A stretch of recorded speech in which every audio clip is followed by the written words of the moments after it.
Hi, I'm ED-SKaR, and due to a very generous viewer, I have the Officio Prefectus Commissar to look at today. This is a single 28mm miniature on a mass-produced plastic sprue that for some reason costs £17.50 on the Games Workshop website.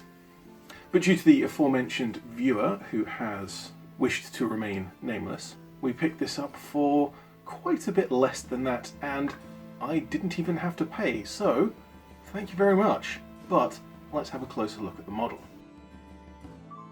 Why on earth would one of my viewers send me an Imperial Guard Commissar? Well, the obvious evidence is my previous videos on the Gaunt's Ghosts models that I've been working on. And the first obvious choice there is Colonel Commissar Ibram Gaunt. The Prefectus Commissar has options for a bolt pistol and a power sword on the sprue, weapons that Gaunt does use. So a fine option there, and many people in the community have made this model into Colonel Commissar Gaunt. However, I already have two Gaunts, the original 2002 metal and the brand new 2021 plastic kits. The Ghosts, however, do have an abundance of other Commissars to choose from, and an obvious one jumps out. With the kit is also included a plasma pistol, wielded in an augmented arm that fits the loose description of Chief Political Officer Commissar Victor Hark. Hark doesn't use a power sword, or as far as my recollection goes, any close combat weapon at all, I think, and so I will adjust it momentarily. There is also this bricky, lumpy thing included to raise the model's foot up into this cool shooting pose. Doesn't quite fit any of my other Gaunt's Ghost bases, so I had a look through my collection of 25mm discs. This base is from Artisan Guild, and I'll pop a link in the description to the Thingiverse page for this. You're supposed to print a model or something, but I just printed the base. The base itself has a nice rock for Hark's foot to rest against, and a skull thing that I'll saw the top off. If you know that reference, you know. To deal with the power sword, or the intended lack of, I required a left hand. I do have a few, and I checked every single one to pick out one that I could use as an empty hand. Finally settling on this Empire piece, a great sword with both hands on the grip. I just need to carefully cut the top of the fist to make it seem like it's an empty fist and not a hand holding a broken sword handle. Whittling a slightly pliable material so small with a very sharp knife is a surefire way of cutting yourself, so do be a little carefuler than I am being here.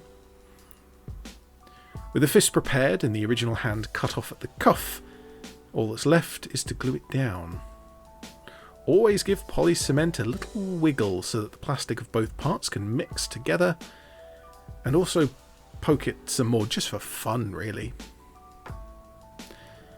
My little Hark here is quite a crossover of a lot of people in the Gaunt's Ghost community. Not only did a viewer buy me the base model, but it's also been a whole heap of discussion about Hark and my model today, his equipment, and all of the hundreds of ways there is to make the model. Towards the end of the video, I'll be featuring several model Harks from other people. This discussion and community does somehow fit Hark in a strange way. Gaunt joined the Tanith to command them, with the combined Colonel and Commissar rank, to train them and to get them into shape as a proper fighting force. Over some time he became one of them, took on their cause, as I'll be droning about in a later video. Hark, however, joined the Tanith to discredit Gaunt, very specifically to pick out any negative character trait at all and politically end his career. Hark, however, went in with an open mind and quite a professional approach. Gaunt did make it clear that his style was different from the average Commissar. Rather than whips and summary executions, you got encouragement and proper orders. It didn't take long for Hark to develop a professional respect for Gaunt, and eventually sided with him. Unlike Hark and the Commissars, I've been having discussions with nerds with a common interest. We spoke about if there is any passage in any of the books where Hark uses a close combat weapon like the power sword that the model I'm using started with. I've also said before that I don't care too much about my models being canonically accurate, but it's fun discussion to have. Some have used the original power sword and others have changed it for the chainsword. Well, I felt like having an empty hand as I thought it would make for a good pose. We quickly also found a reference for a ghost helping Hark with his camo cloak, which means for my model I need to make a cloak. There are many options for adding cloaks to models, as I've been showing in my previous videos, and also on screen you've been seeing me sculpting this one out of milliput. I've not been making milliput cloaks for very long, but I have just about worked out how the process can be done. And I've released a beginner's guide video to my process, which will be linked in the description. Please poke me in the comments if I forget that, so I won't be going into too much detail here. And on to painting, which I also won't spend too long over, as much of it is very similar to my previous videos, but there is a couple of points that I'd like to look at. I took advantage of a little bit of underpainting and the transparency of paint. Both yellow and red can be a pain to paint, but these colours are somewhat important for a Commissar, so I used underpainting to help. Essentially, by painting a different colour underneath, you can bring out certain looks more consistently than just putting it over a black or grey base coat. For the yellow, I underpainted this with a bright pink, which allows a yellow to have quite a vibrant look. Later on in painting I came back with some brown wash to darken it, but it needed to start out bright and vibrant to be able to actually use the wash effectively. For the red I did two different things.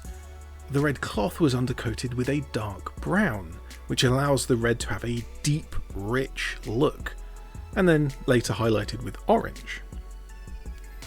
The metallic reds got a metallic undercoat, and specifically the red was then glazed over the top to make it a very thin layer.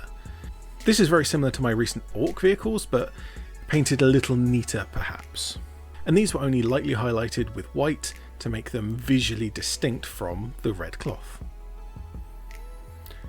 To wrap up, I painted the face with some pretty harsh brown shadows. Faces have always been the most difficult part of a mini to paint, so I took my time. The overall result is probably one of my best faces ever, so well worth the effort. And with that complete, I'd like to introduce my first ever community showcase. I asked around the places I know of where Gaunt's Ghosts discussions take place for people to show me their models for Hark. As there's no official model, and as conversions are far more fun anyway, there are many different ways to approach this particular model, so let's start with an older one that isn't even made anymore. And this is from Matt, and it's the old Games Workshop Commissar with a plasma pistol arm swap and green stuff epaulette. Matt liked the heavier set look of this particular Commissar, and the fact that he already has the power fist and augmetic arm represents Hark's replacement arm after a little encounter with a lock saddle. Particularly for this one, that's his left arm, whereas the Prefectus Commissar has the right arm, which is actually incorrect. But a really cool conversion, hacking up a metal model, sculpting in all those details. And it comes off pretty well, I think. The stocky stoic look I think fits Hark pretty well, and the great background as well, lots of other really cool ghost models. Next is another classic model from Ben, who loved the grim executioner vibe of this particular model, and thought that its menace fits Hark's original role amongst the ghosts, sent to administer the final notice to a past prime war hero. The craggy, rugged physicality of pure Hark. He's a brawler, unafraid to engage in physical bravery to rally his troops. Ben swapped out the original bolt pistol on this model for a Space Marine's plasma pistol, which gave him the opportunity of using the Space Marine's hand as an augmetic hand. Ben says they're a tabletop standard painter, which is totally valid, and this model is well painted within that style. Appropriate use of washes to make a quick, grimdark look, and the base was inspired by Dave Taylor's Jago Dust bases.